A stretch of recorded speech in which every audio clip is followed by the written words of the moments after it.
Hello, friends. Welcome to the Mobile Monger podcast, where we go behind the scenes in the cheese world to chat with the people making, selling, or distributing your favorite specialty food products. I'm your host, Janae Muha, certified cheese professional, longtime cheesemonger, and producer advocate. The landscape of cheese marketing has been flipped on its head in recent years with the takeover of social media. From Instagram influencers to TikTok stars, new fads and faces have dominated the cheese realm. In today's episode, I talked to Emilia Del Barro, cheese department manager and buyer at the Green Grape in Brooklyn, New York. Her reach on TikTok exceeds 160,000 follows and millions have seen her videos. She uses a blend of education and punk rock to connect with viewers. We talk about her trajectory in cheese, her catapult to the TikTok masses, and the wild comments that come from being perceived on the internet. Get your gabagool, and let's go. My name's Emilia. I am a cheesemonger in Brooklyn. I have been in cheese for about 4 or 5 years. I lost count, but somewhere in that timeline, I have always really loved cheese in kind of a weird way. Like I went to Catholic school, and we would have to do these projects where we would have to write down things that we loved. And everyone else was like, I love my dog, I love my mom, I love my grandparents. And I very specifically remember this one project where I was like, I love cheese. And that was like the 4th grade or something. And then I became known as like the weird cheese girl. But now I'm still the weird cheese girl, but making it work. You get paid for it now. Yeah, I get paid for it now. That's sick. So yeah, I kind of was always fascinated by it. It was always my favorite food, and I never really knew why. Now I know why. It was because this is where I was meant to be. And so when I went to college for Italian, actually, for Italian translation, and I had a French minor. And then when I graduated college, I was kind of just living with my mom, working at a pizza place, just like as a waitress. And one day my mom sent me this job posting for an like education, like a culinary education internship at like a big company in New York. And so I said, oh yeah, this sounds great. I would really be good at this. I'm very good at like managing minute details of things and spreadsheets and organization and stuff like that. And also I really love food. I really love to eat. I had no idea about like anything specialty food related at that point. And so I interviewed for the job, got the job a couple days later. And then a week later, I moved to New York, and I was working like what I considered to be my dream job at the time, just helping to manage classes, like culinary classes at this company. Like right in the middle of Manhattan. It was so much fun. I got to like work with celebrity chefs and just learn so much, because we were doing classes like once or twice a day. And my whole job was just to sit in the class and manage and make sure that everything ran smoothly. So I took in so much knowledge during those classes. It was crazy. And so one day they did a cheese class. It was a cheese and wine pairing. And I believe it was like a pairing of domestic cheeses and like their Italian counterparts. And I was fascinated by that. Oh my God, I can't even tell you how interested I was in that. And so they very quickly became my favorite classes that we were doing. I thought they were super interesting. We did all different types. We did like raw milk cheeses, alpine cheeses, cheese and wine pairing, cheese and cider pairing. That was my favorite. That really got me hooked on cider as well. And so I just was working, doing my thing, learning all from all of these classes. And then one day we were doing an event that involved pigs, like just breaking down, butchering whole pigs. And I was so excited because I was like, this is so fascinating. I'm learning about whole animal butchery. I'm learning about like nose to tail, using the whole animal, no waste, that kind of thing, which, I'm very passionate about. And there was a photo of me holding a pig head, which I thought was a very cool photo. I sent it to my mom and I was like, wow, look at me. I'm like living my dream life in New York City and learning about food. And the vegans found it.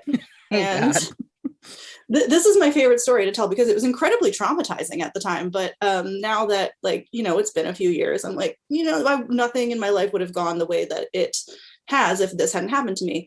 I got doxxed by vegans so hard.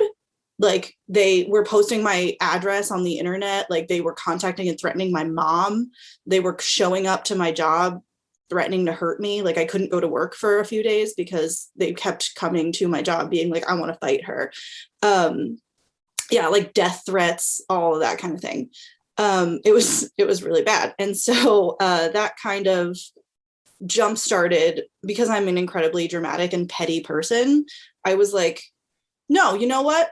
Now I'm going to learn to be a butcher, because I was, 22 and spiteful. I wish I still had that energy, honestly, at 28. And that made me want to learn more about butchery and specifically about cheese. For some reason, I just kind of lumped those two things together. And so I decided that I was going to quit my job and learn how to be a butcher. But of course, I only worked in an office. So I had no knife skills, and no butcher shop is going to hire you with no knife skills.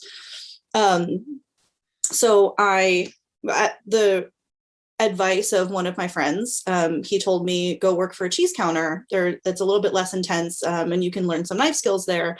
And then when you're ready, you can, transfer over to a butcher counter. And I said, cool, that's a great idea. And I ended up working for the cheese counter and just absolutely falling in love and being like, this is exactly where I'm meant to be. I'm having so much fun. I just really picked it up, and I never left. And now I'm here, and now I run my own cheese counter. And I have worked with some of the most amazing people that I've ever met. And I've learned so much from everyone that I have ever worked with. And I am so grateful to still be here, even after 2 years of a pandemic, to still be here in this industry, just loving it. So that's the story. Thanks, vegans. So the shop that you work at now, can you tell me about it? Like, what's up with, because I feel like I didn't hear about it. I mean, New York, I feel like, is a whole nother world. So I kind of want to delve into that too, in the world of cheese and cheesemongering. But I hadn't really heard about it until you kind of started showing up on my Instagram and whatnot. So I would love to hear a little bit more about it. Oh, that's really cool. I didn't know that. So the shop that I work for now is called the Green Grape.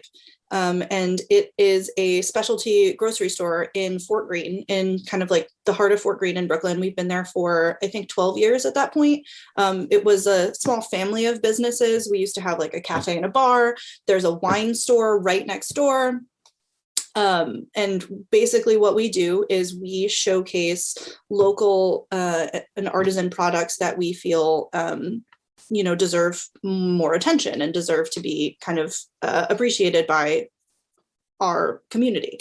And so we have a really, really amazing team of people who are very passionate about what they do. Our head butcher, her name is Lena. She is incredible. I've learned so much from her about whole animal butchery, which is ironic.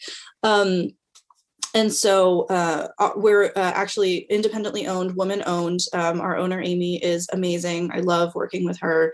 And she really just kind of allows us to do and be what we feel is right and best for the business, but also for the producers. And that's really important to me as a buyer, is to kind of do right by the consumer, but also do right by the producer as well, and make sure that everyone involved in the equation is being treated well and fairly and appreciated. So I really, really love what we do. We have an amazing selection of products, a lot of Brooklyn made products, mostly, but we also do our best to make sure that all of the other products that we're sourcing are, responsibly and ethically sourced, which is very cool.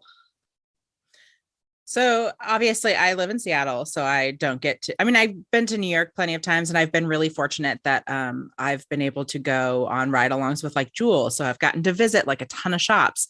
Yeah. Can you kind of tell me a little bit about your feelings about the New York landscape of cheese shops and whatnot? Because it feels very, us West Coasters have our own thoughts about it. Most New York cheesemongers think that they know everything. And but there's so many shops just in a small area where like that can't happen anywhere else in the United States. So I Mhm. find it like very like interesting. So let me know your thoughts about that. Um, I think it's very cool that there are so many shops in such a small area and everyone does things a little differently. So it's really interesting to kind of visit all of these different shops, see how they do things, see what's in their case, like meet all of their mongers. And that exchange of information, that exchange of knowledge is really special, especially in our area, I think, because it's a very tight-knit community of mongers. Like I feel like a lot of us know each other and we all talk to each other and we all hang out with each other. Um, and it's really fun to get to know other people and learn from them. And unfortunately, there have been a few shops that are no longer there because of COVID, which is really, really sad. But I've also seen a few shops pop up because of COVID, and it seems like they're doing really well. And I'm, always really happy to see good cheese thriving in New York. Yeah. It's just, from an outsider's perspective, it's I've had conversations with people who are like, well, I just moved on to the next cheese shop. I'm like, I can't do that in Seattle. Like basically I've worked in all of the places that I could work behind a counter at this point, and that's just not really going to happen unless I open my own shop, which I am not really in the cards for. So it's always like such a like, well, that would be nice. I've definitely worked for like 4 or 5 shops in New York. Yeah. But no, I mean, there's nowhere else in the country that could really do that. Like it's New York or nothing. Like that's just New York. Yeah. In New York, I've worked on counters that had 500 cheeses. I've worked on counters that had, I don't know, maybe 30. And I always learn something, no matter like how big the counter is or how high volume it is. It's always interesting to pick up knowledge from those places. Yeah. I mean, I love it. I'm ready to go visit again, but not quite yet. When Omicron is maybe. Yeah. So speaking of, here's the COVID question. Lay it on me. 2 years in, how has it been managing a shop during COVID, and how's that going for y'all? Am I allowed to cuss on your podcast? Yes. It's fucking bananas. It's insane. There's no way that we could have been prepared for what's been happening to us.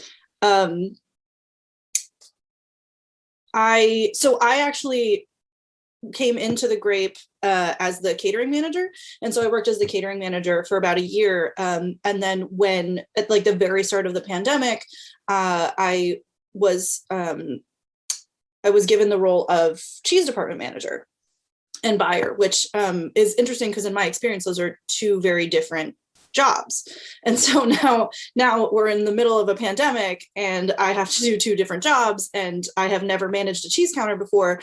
So I'm just kind of like treading water and doing my best and kind of learning on the go. And there have been some people in my life who have been so helpful to me, like in just kind of learning how to do what I do, and just like providing guidance, which has been like truly amazing. But the volume that we were doing was nuts. It was like, there were some days in March where it was like the day before Thanksgiving, every single day, like those kind of numbers. And we were severely understaffed because people were getting sick. People were staying home because they didn't want to get sick, which is, I get it.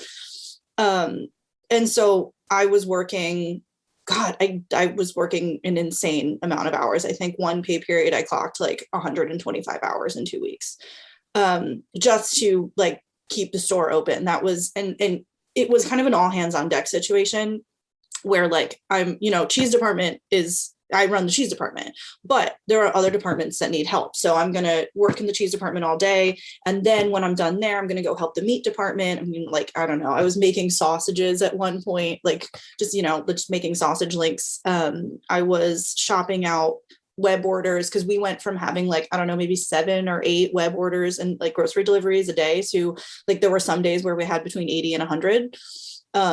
It was crazy. It was nuts. We had to hire an entire team of people to like accommodate the amount of web orders that people were placing because they were understandably too scared to come out and do grocery shopping themselves. But at the same time, the store was constantly packed with people. Like it was insane. I'm tired thinking about it.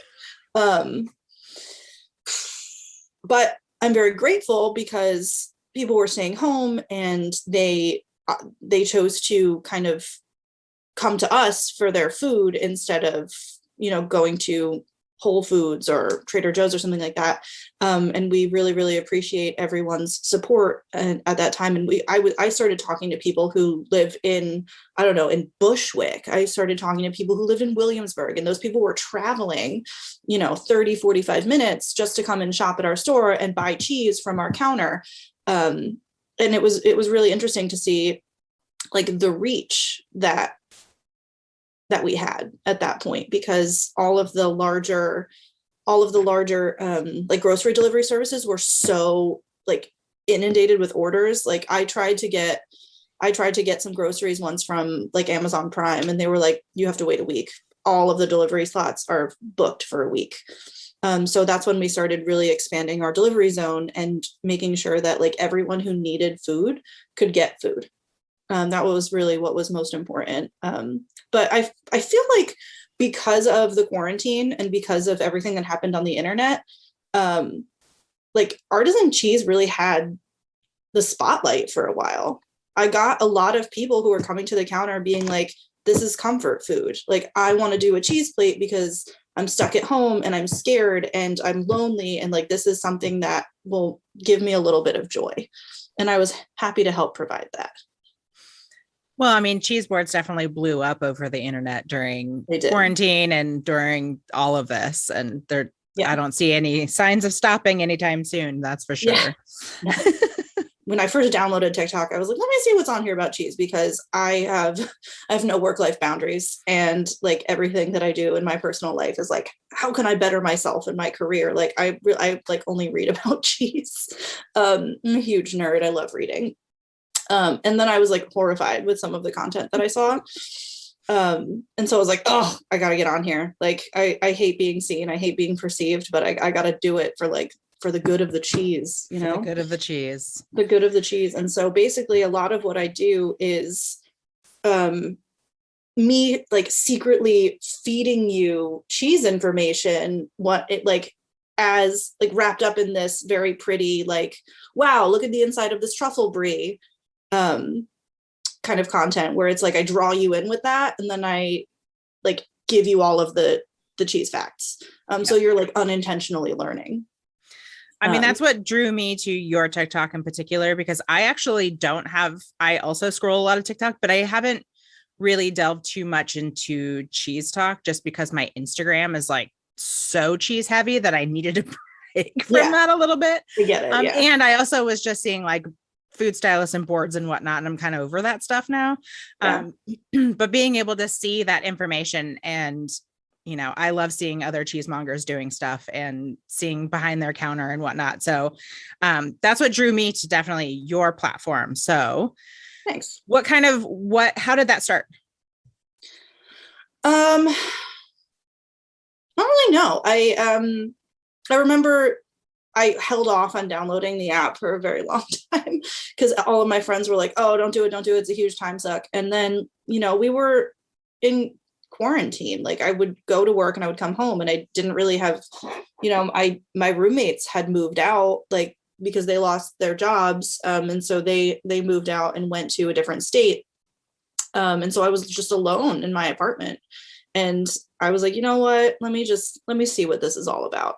And then, of course, the first thing I did was like, oh, is there anything on here about cheese? And I saw this video of someone just like absolutely destroying a wheel of Parm.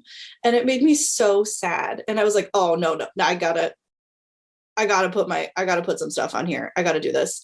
Because like, that's one of my favorite things to do. Parm is my favorite cheese. And so I said, let me just start filming some videos of me doing stuff at work, because we were doing such high volume at the time that I was bringing in a wheel of Parm every week, sometimes two. And I did that, and I had one of those videos get like, I don't know, 500,000 views. People really liked it. They were like, oh, I didn't know that this is what this is like how it came. I didn't realize that it's this labor intensive to cut one of these cheeses. And so I started posting more and more videos of like different cheeses that we work with. And there was one that I wasn't particularly proud of. It was just kind of a boring video of me just using a wire to open a wheel of Pecorino Camomilla. And that got 11 million views. It's never the ones you like, expect. What? That's crazy. I have such better videos. But yeah, that one, and I got I want to say like 90,000 followers from that. I'm at 160,000 right now. Just people who just love watching me open cheese. It's so funny. And it's terrifying. But it's always really cool because, as the buyer, I get to choose what I want to put on the internet, right? So like if something is really interesting, I could just order that and then open it and like tell people about it. And so I've been trying to kind of educate people on stuff that they may not have heard before. I haven't done a wheel of Humboldt fog because every other cheesemonger on TikTok is doing Humboldt fog. I love Humboldt fog. I love Cypress Grove. But they were on Big Mouth. People know about that cheese now, and that's wonderful. And so I'm trying to do the same for like maybe smaller producers or cheeses that aren't quite as well known. But the other side is that a lot of people don't know as much as they should about very popular cheeses like Parmigiano Reggiano. A lot of people don't know the difference between Parmesan and Parmigiano Reggiano, or like how to properly buy that cheese or look for the real thing. And so I'm also trying to provide as much education about that kind of thing as I can to make sure that customers or like consumers in general are just as informed as possible about like buying the best quality product. Yeah, I'm just a big nerd doing my best. I love it. I also am a big nerd, but I also am not, I don't like to be perceived too much. That's why this is audio, not video too often. Yay. And it took many years for this to even happen because I wanted to do this for like a decade. So there's that. I will say it's been funny watching your comment section too, because so bad. Well, it is what it is. But I started following Jeremy Sheck. Like he was kind of one of the first food talk that I followed, and he also speaks Italian, so he pronounces Parmigiano Reggiano like you're supposed to. Yeah. And he would get railed in the comments constantly about being pretentious or whatever. And I've definitely seen some of those comments in your section. So let's talk about the bad sides of TikTok, the like not necessarily fun parts of TikTok. The not fun parts are mostly like when people are just like nasty for no reason. I don't like, it doesn't bother me that much. Like I spent my entire childhood just getting bullied. So I don't, you can leave a nasty comment on my TikTok. I don't give a fuck. Cause it's like, who are you? You have no videos and 11 followers. Like if you think that you can do it better than me, then please go ahead. But the funniest part is when people just completely miss the point of what I'm trying to do. My favorite example is every time I do a Gouda video, 3/4 of the comments are just angry Dutch people being like, you pronounced Gouda wrong. And I'm like, I don't care. Like, I don't care. Because I finally gave in at one point and I did a video about a Gouda where I said, or the correct pronunciation of this is Gouda. And then the Dutch people were like, don't even try. You can't pronounce it right because you don't speak Dutch. And I was like, what do you people want from me? Like, just enjoy the cheese video. Like, just look at the pretty cheese, like just learn something. I'm not a language monger. Nobody speaks. This is the whole point that I try to make every time I kind of like respond to a nasty comment is no one speaks every language. It is absurd to expect everyone to pronounce every word in every language correctly. And that's also like not how language works. It's, it mutates, it changes based on where you are in a region. That's called a dialect. That's just how language works. And so it's just very funny to see these people that get so worked up over things that literally don't mean anything. And also every time they leave a nasty comment, like it just boosts my engagement, and the algorithm is like, let's give her video to more people. And then I just get paid more. So like you can leave, hey, if you're listening to this and you're mad about the way that I pronounce Gouda, go leave a comment. I get paid. Well, and also like, if you were to approach most people in person and you're like, this Gouda, they're going to be like, what are you talking about? What is wrong exactly with you? Right. Where if you said this Gouda and people be like, oh, I love Gouda. Mm-hmm. Right. So people have this thing where if you don't pronounce the name of the cheese right, then you're disrespecting the product. That's not true. I don't believe that that's true, because I do my best to respect the cheese. I take care of it. I cut it the right way. I tell people about it. I tell people the story of the producers and how it was made and how well the animals were treated and how well the employees are being treated. And to me, that is respecting the product, not saying the name correctly. And even correctly is subjective, right? And I did make a video about this once where I said, I work in Brooklyn, New York. We speak English here, and we say Gouda. That's just how we say it. And so if I were in the middle of a customer interaction and I said just ripped out of thin air Gouda, that would sound really weird, right? And not only would it sound weird, it would be very pretentious of me in the middle of an interaction to be like, actually, it's pronounced Gouda. And that, if I were a customer and someone did that to me, I'd be like, fuck you. Like, I'm not buying cheese from you. You're being mean to me. And the way that I approach like selling cheese is, my main goal is to make this customer feel comfortable with me. Like, I'm a human being. I'm not this like hoity-toity pretentious cheesemonger who's going to look down on you for not knowing anything about cheese. It's my job to know the cheese. It's not your job to know the cheese, and it's absolutely okay that you don't. And as long as we can communicate effectively and you can tell me what you need and what you want, and you can tell me, oh, I like this, oh, I don't like this, and you walk out of my shop with something that you really like, that's successful to me. Yeah. And you can say Parmesan, you can say prosciutto, you can say mozzarella. I don't care. I know what you're talking about, and that's what counts. And you know what? Some people might shame me for that, but at the end of the day, getting people to buy that product and getting that money back to those producers, that's what matters to me. Yeah. I actually saw your video last night of the Italian Americans with the prosciutto and the gabagool, which on the West Coast, if we hear those sort of things, it's not something that we hear very often. So we're always kind of like, what are you talking about? Like, that's not the word. But on the East Coast in New York, that is a thing. Like, that's where it comes from. Yeah. I mean, we have a really, really large Italian American community, and like that's how I grew up. Like, some of these words I didn't know how to pronounce them until I was an adult. Like when I was growing up, the colander for the pasta, like my entire life I called that scolabast, and I didn't learn that was called a colander until I was literally in college. So like you're constantly learning, and like people have different words for different things, and that's how they grew up, and that's totally fine.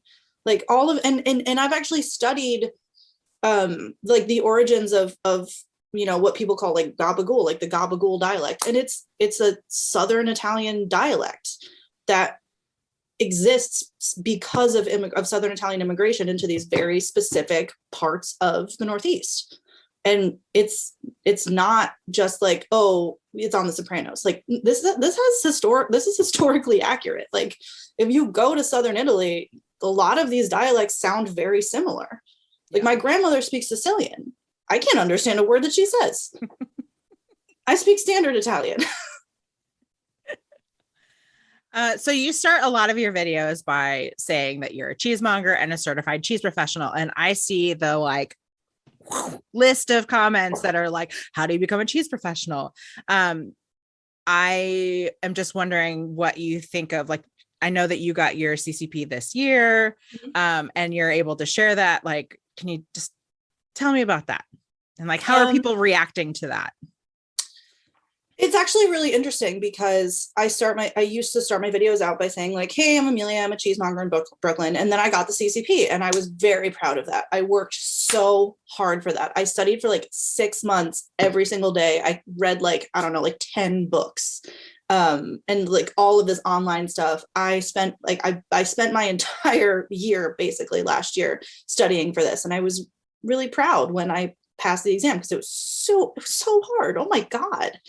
Um, and so then I started saying, oh, I'm a certified cheese professional, not only because I wanted to like share that achievement, but also because I want people who watch my videos to know that they can trust me, that like before I post a video, I'm fact checking everything. I'm not talking out of my ass. Like I'm looking stuff up in books. I'm going to producer websites. I'm just making sure that everything that I'm saying in these videos is as accurate as it can possibly be. And so it got mixed reactions. A lot of people are like, oh, how do you become a certified cheese professional? And most of those people are just, regular people on the internet who think it's fascinating, who are curious. I've gotten a few messages from people who actually are cheesemongers and are like, I didn't even know this was a thing. This is so cool. How do I do it? And of course, I gave them all of the information, go to the ACS website, blah, blah, blah. I'm obviously not, I just got it this year. I'm obviously not an expert on that, but, I will always direct people to like the right resources. And then there are some people who are like, just call yourself a cheesemonger. And people who are like, that's a house hunter's job. That's a fake job. Like white people will just call themselves anything. And it's like, you guys have no idea you have no idea the work that goes into this. Like, it's not a glamorous job. Like, it's dirty. It's hard. My back hurts. Like, I lift wheels of Parm. I just this year, like, was able to start lifting wheels of Parm by myself. And those things are like 90 pounds. It's a lot of manual labor. And I do a lot of videos to show people that this is not an easy job. It's a fun job, but it's not easy, especially if you work for like a high volume grocery store. And just to be like, this is something that we do because we love it. It's not something that we do because we get paid a lot of money, or it's, we get to skate by and it's easy. And this is something that if you work in cheese and you've worked in cheese seriously for many years, like it is because you love cheese. And like that's it. Yeah. Oh, trust me, I've got the Parm elbow that likes to show itself every now and again. And the hands that just kind of like cramp up every now and again from holding tools and knives. And the first time because I was doing catering, I got out of cheese for a while, and I was sad because I didn't ever think that I was going to get back into it again when I went into catering, because cheesemongers unfortunately are most of the time not paid very well. And I got bills. I live in New York. It's expensive. I need more money. And so I got into catering, and I got a catering manager job. And then like I was working that for a year. And then when the pandemic started, I started working in cheese again, which was awesome. I was like, this is a great opportunity for me. I'm really happy that I finally get to like go back and do this thing that I love. But the first Parm wheel I opened, I felt like I got hit by a truck the next day. Like, I was like, oh my God, I forgot I had to use these muscles. Yeah. But I'm back, and I'm in it, and I love it. And so I have a Parm knife tattoo like on my right arm, and it's big. And I like to tell this story because I don't know if you can tell this by looking at me, but I like definitely used to be an emo kid in high school. I just knew that from the music that you choose on TikTok, so. Yeah. But I used to be really, really obsessed with My Chemical Romance. And I remember watching an interview they did once, and the guitarist was like, I knew that I wanted to be successful in music, so I got a scorpion tattoo like on my neck so that I couldn't get any other job, and it meant that I had to do it. I had to make it. And that's how I feel about my little Parm tattoo. Nice. Like I'm here. I'm in it. I'm in it for the long haul. Let's do this. Yeah. I love that.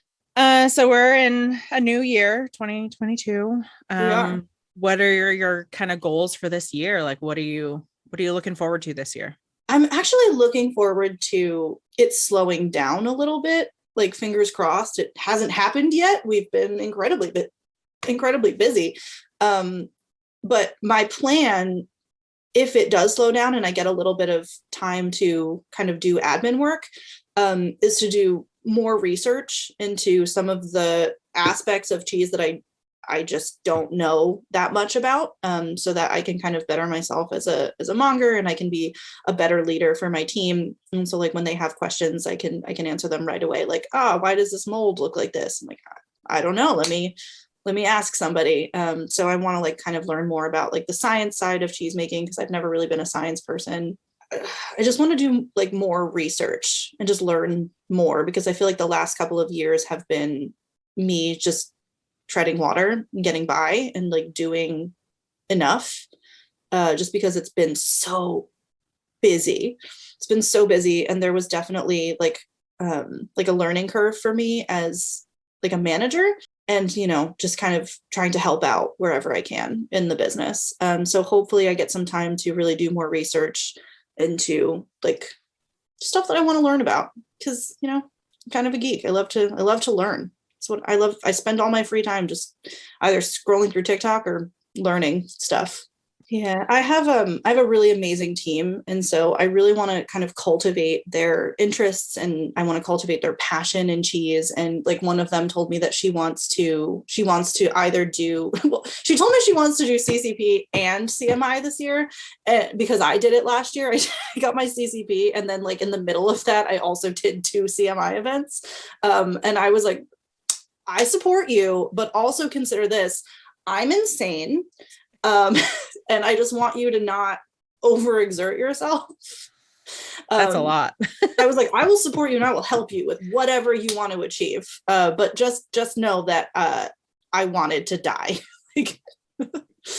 But you put yourself out there, and yeah. I mean, I think that is you're making a place for yourself in the industry, not just in New York, because you're putting yourself out there, and I think that's what it takes. So I'm really doing my best. So I think like I really did a lot last year, and I think this year is going to be about focusing on like helping other people do those things as well, because I really see a lot of potential in the people that I work with, and I really want to help them like be the best mongers that they can be and like get to where they want to be. So I just kind of want to give back a little bit. that's awesome. I have 3 last questions for you. Tell me. The ones I ask everybody. First one, current cheese crush. I really like the Linda line from Blakesville Creamery. That's the one that like every time I get it, I'm excited, because that cheese just, it's so good. And also I think Veronica's really cool. Your favorite cheese pairing. Oh, my favorite cheese pairing. Okay, this is a good one. This is a pairing that I did for the virtual CMI last year.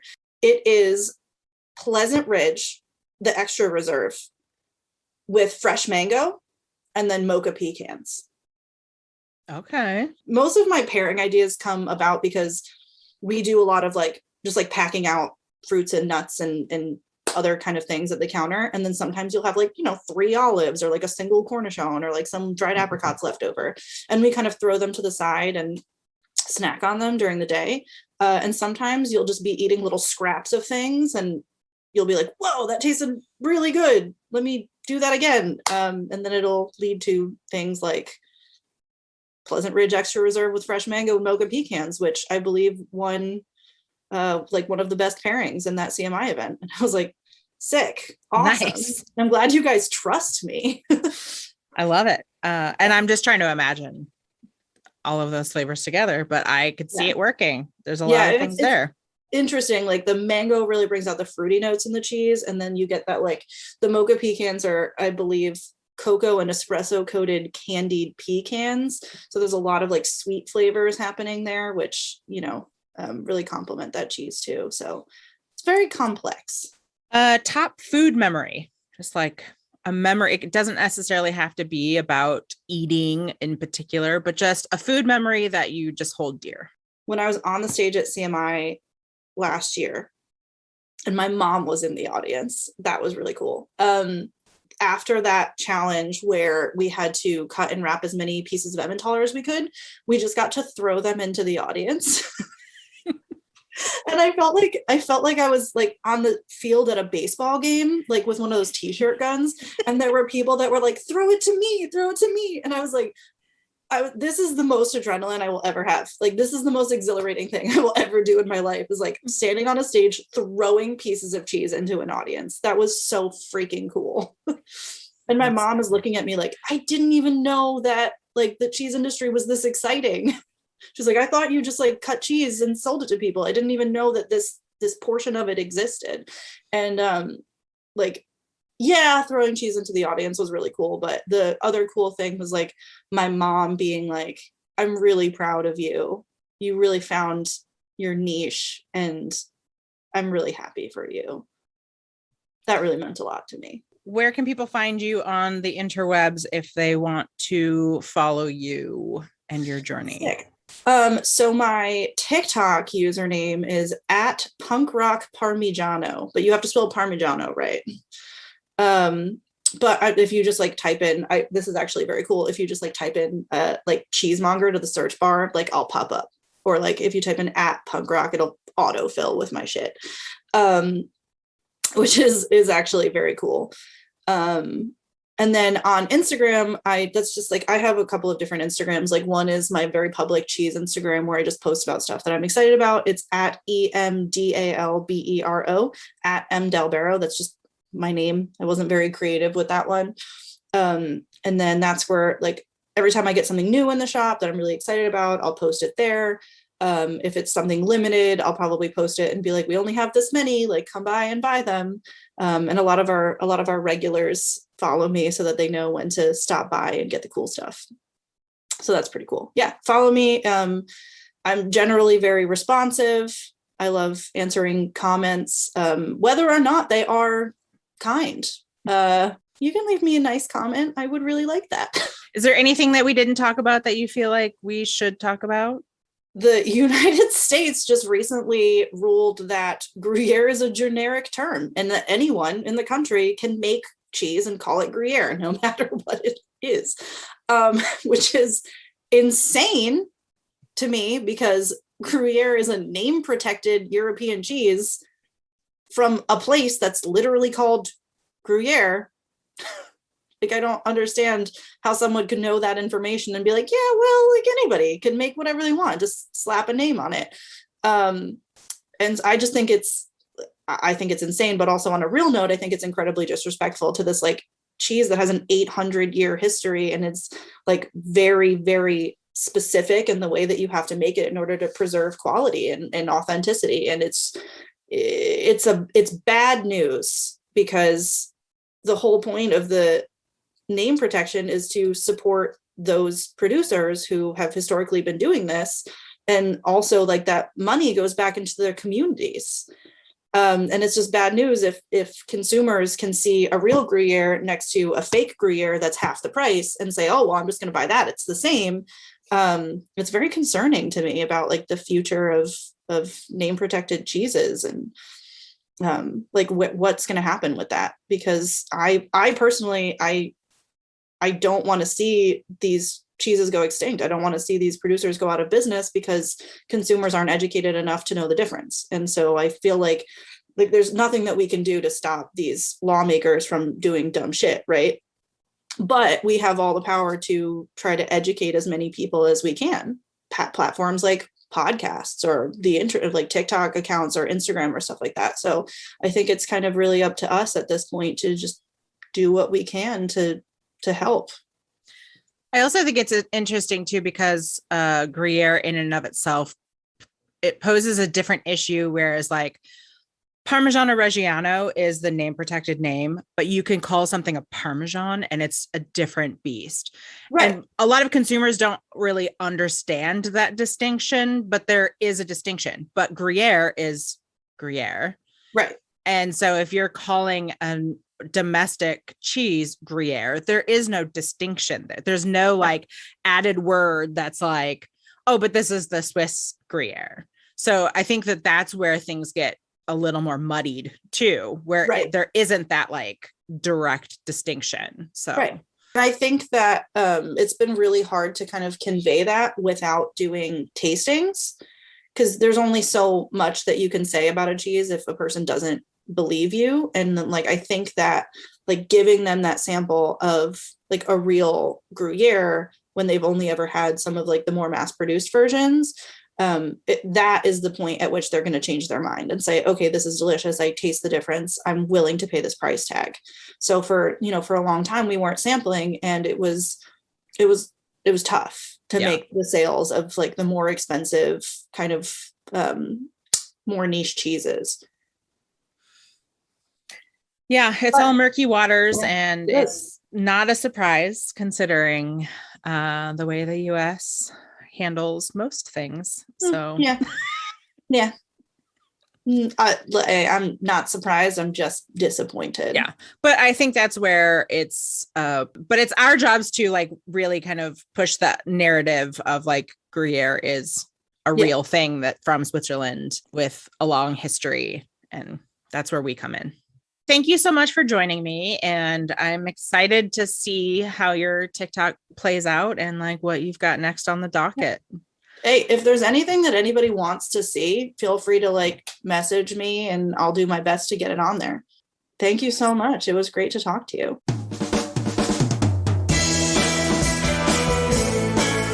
It's been so fun watching Emilia take TikTok by storm, and I fully enjoyed this conversation. I personally identify with the values that Emilia stand behind, and I can't wait to see what she has up her sleeve in the future. This podcast is recorded, produced, and edited by me, Janae Muha. Thank you to Ben Muha for allowing me to use your music. Follow along on my cheesy adventures at Instagram, Facebook, or get more content on Patreon. My website is also a great hub for all of my goings-on. Thanks for listening, and remember to keep spreading the word of good curd.